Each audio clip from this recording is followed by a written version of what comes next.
Bom dia, gente. Hoje o nosso colóquio discutirá sobre a diversidade religiosa. E para falar sobre esse assunto, contamos hoje com a presença do professor Carlos André Cavalcante. Ele é doutor associado da UFPB, onde atua no ensino e na pesquisa nos níveis de graduação e pós-graduação nas áreas de ciências e histórias da religião. Ele ainda é um dos fundadores da área de ciência das religiões na UFPB e atua também na pós-graduação em história da mesma instituição. E leciona e publica em ciências das religiões, história das religiões, teoria do imaginário e história moderna.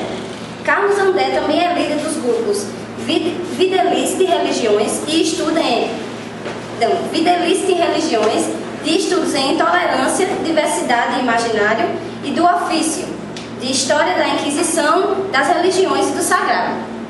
Bom dia, professor. Bom dia. Obrigada pela sua presença aqui.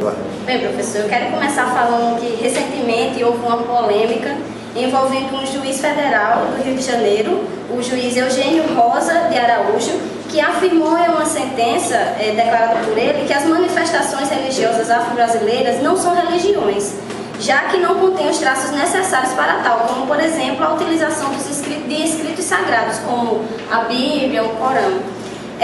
Frente a isso, eu gostaria que você esclarecesse duas dúvidas.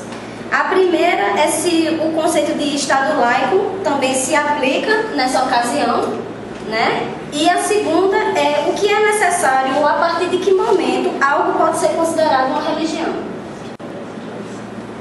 A decisão desse magistrado realmente é uma boa maneira da gente começar a conversar sobre diversidade religiosa hoje, porque repercutiu internacionalmente, inclusive em setores onde a gente nem esperava que a informação chegasse, e a informação realmente circulou na Europa, circulou nos Estados Unidos. Ele gerou uma situação de choque, tanto que depois ele teve que voltar atrás em relação a esta opinião, que não passa de uma opinião preconceituosa, mas manteve a decisão principal, que é de não mexer com os vídeos anti-africanos no YouTube e em outros sites. Então ele voltou atrás na posição, mas manteve a rigidez. Antes de continuar, eu queria agradecer ao professor Carmelo, agradecer a vocês por essa oportunidade de divulgar mais tanto o trabalho de ciência das religiões quanto a diversidade religiosa. É muito importante que a universidade tenha essa percepção que a gente possa agregar mais, que a área seja compreendida e também na transdisciplinaridade possa dialogar com outros setores. Então é muito pertinente. Mas retornando ao assunto, como é que se define, em primeiro lugar, como é que se define isso que você chamou de Estado laico? É preciso fazer uma distinção para a gente ter uma noção da atitude desse magistrado. Há dois conceitos que podem basear um Estado laico. Um é o conceito da laicidade. O outro é o conceito do laicismo.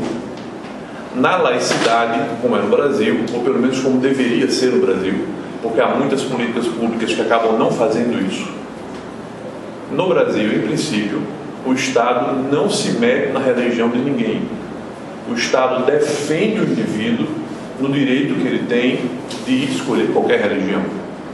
Portanto, na laicidade, o Estado é um protetor da diversidade religiosa. No laicismo, o Estado protege a diversidade, só que ele considera que para proteger a diversidade, ele precisa se inteirar das religiões. E ele acaba, então, se metendo no campo religioso, como acontece, por exemplo, na França, onde o Estado considera que pode monitorar e controlar as roupas das pessoas, os símbolos que você usa, o seu comportamento público religioso. Essa posição laicista não tem muita presença no Brasil. Há aqui uma ou outra liderança que defende, mas no Brasil a questão está muito diversificada nisso. No Brasil nós ainda estamos tentando construir o Estado laico, o Estado republicano laico de direito. Prova disso recentemente é exatamente a decisão desse juiz. Uma decisão nefasta, não científica e muito preconceituosa. porque, levando em conta a sua segunda pergunta, o que é que define religião? O que é religião?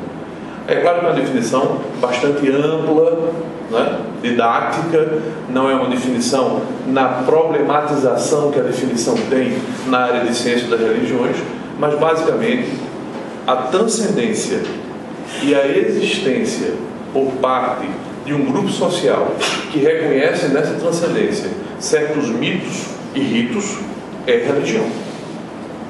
A partir disso, não se pode desclassificar uma religião por ela não possuir, por exemplo, o livro sagrado. O livro sagrado é característico das religiões monoteístas, as 4 grandes monoteístas. Hoje 3 grandes e uma pequena, né? Então você tem livro sagrado no judaísmo, no cristianismo, no islamismo e no zoroastrismo, né? Que é uma religião que foi muito grande, mas vem declinando. Hoje restam apenas 120 mil membros espalhados na Ásia e no Oriente Médio. Então, uma religião como, ou as religiões africanas, no caso, no plural, religiões como as africanas não necessitam de livro, porque transmite o mito. O que transmite a transcendência é a oralidade. Assim como foi, por exemplo, com o panteão grego durante muito tempo. Então, nesse sentido, o juiz não só errou, como ele precisa estudar, ele precisa conhecer a área, ele precisa aprender, modéstia à parte, conosco, que trabalhamos com isso a vida inteira, não é comigo pessoalmente, mas com a área de ciência das religiões, que é bastante grande já no Brasil, para poder tomar decisões acerca de religião. Está me parecendo, e a todos nós, que ele tomou uma decisão calcada em algum preceito religioso pessoal. Muito possivelmente. Infelizmente, isso é forte na magistratura. A magistratura vem passando por um momento muito delicado e não é uma questão de, como foi dito recentemente na imprensa, que a área de ciência das religiões estaria atacando a magistratura. Nós não estamos atacando a magistratura. Nós estamos constatando que a magistratura está tendo uma guinada religiosa muito grave para a vida republicana. Veja o que fez agora a Associação dos Magistrados Evangélicos, ou Magistrados Cristãos. Um grande evento em Brasília para decidir o que é na Constituição e o que é nas ações magistráticas que respeitam ou não o cristianismo. Isso realmente, do ponto de vista republicano, é um absurdo. Esses magistrados estão fora do parâmetro profissional deles. Eu acho que é por aí que a gente começa a dialogar sobre esse assunto.